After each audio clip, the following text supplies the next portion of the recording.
Sa ngayon po, ang proclamation ay laban lamang kay Senator Trillanes, no?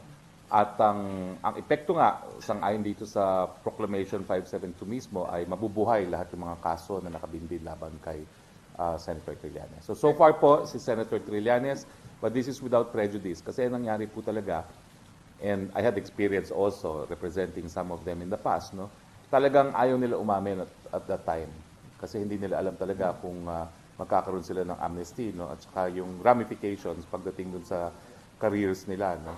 Marami sa kanila gusto magkaroon ng honorable discharge at yung pag-amin may not be a reason for honorable discharge, no? So, well, the past finally caught up with Senator Trillanes.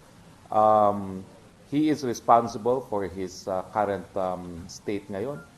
Kung hindi sana niya ginawa yung Oakwood, kung hindi sana niya ginawa yung Manila Peninsula, wala po siyang ganito mga kaso ngayon. Sir, follow-up lang po. Sir, AFP po yung tawag dito, nag-recommend sa Palasyo for the review ng amnesty? Well, I just confirmed with several individuals. This has been in the offing na matagal na, no? And it is a combination of both the legal teams and the military establishment reviewing the records of Senator Trillanes. Now, talaga naman pong, again, no, I've had experience defending some of them, talaga naman pong issue sa maraming Oakwood yung pag-amin.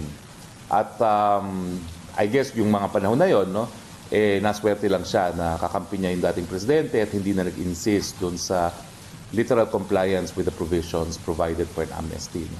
Pero yun nga po, no, as an act of beneficence, it has to be construed strictly.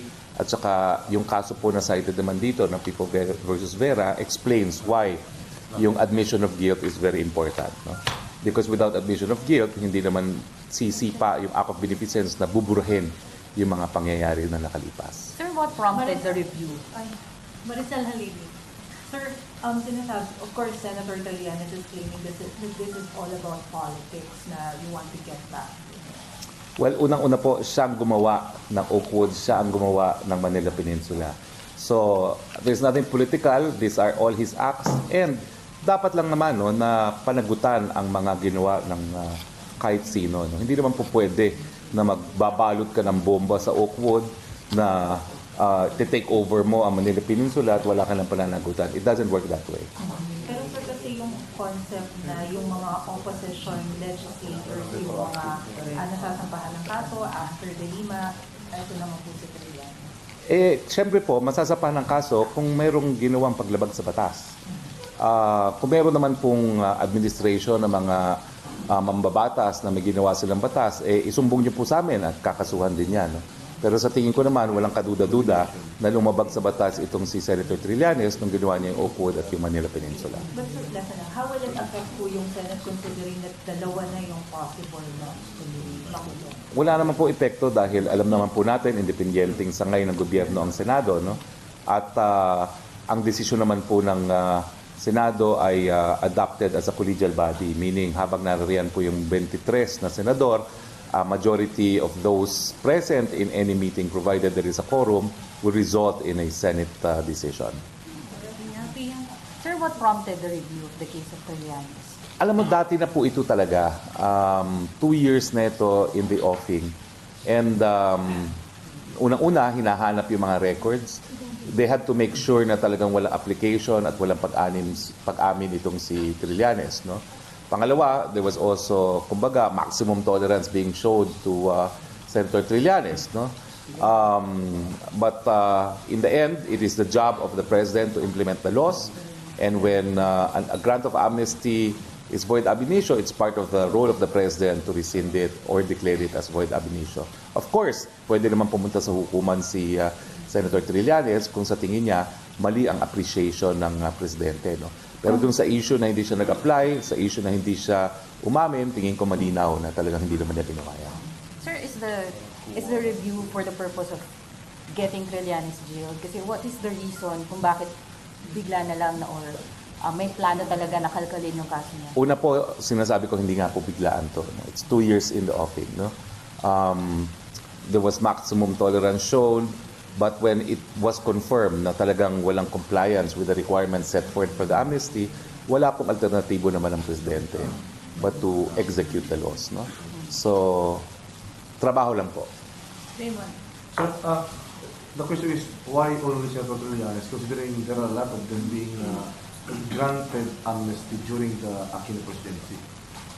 Well, siguro po ang na-confirm pa lang natin ay si Senator Trillanes. No? Pero babalikan po natin yan kasi titignan po natin kung yung mga kasama niya ay similarly situated. No? And this is without prejudice. Sir, retroactive ba yung years in jail? Considering he was out already by 6 years. So pagka nakulong ulit siya, may dadagdag ba yung 6 years or 7 years na nasa labas siya doon sa kanyang supposed to be ay term or jail term? Well, you will be credited only for actual time spent in jail since hindi naman siya nakulong ng 7 years. So wala siyang benefit of the 7 years. Pero we're jumping naman one step ahead. Kinakailangan muna hatulan siya ng hukuman. No? We will give him his day in court dahil wala pa naman siyang conviction. Okay, thank you, sir. Sir, hindi po ba kailangan na concurrence ng House at Senate dun sa revocation kasi ang binas yung amnesty inaprubahan ng Senado? Well, our position is hindi po kinakailangan yan dahil unang-una, it is the job of the President to implement the law. So nung nakumpirma po na talagang yung mga preconditions for legal amnesty are not present in the case of Senator Trillanes, it is the role and obligation of the executive na i-declare ang void ab initio. Pero gaya ng sinabi ko, Senator Trillanes will have his day in court not only to prove his innocence on the charges of coup d'etat against him, but also on the revocation of the amnesty. I'm sure he will go running to court. Pero kakailanganin pa rin po ba yun? Alin? Sa tingin po, hindi. In the same way na yung sa tratado ng ICC sa tingin namin ay tama na yung decision ng executive pagdating po dito. Kasi naman, ang kinakailangan lang po sa amnesty is concurrence, not consent. No? So it is still an executive determination whether a person should be given amnesty at magko-concur lang ang Kongreso. Sir, just to clarify, so the palace denied that the order was issued because Trillanes is the biggest critic of the president right now. We're saying he was given amnesty by President Aquino because of politics, and the declaration of void ab initio is based on law and on facts. So legally, can you undo the amnesty granted by a former president? We're not undoing. It never was effective kasi hindi naman niya kinumply yung mga requirements. Yun po ibig sabihin ng void ab initio. There is nothing to undo because hindi naman siya naging valid from the very beginning. So, Secretary,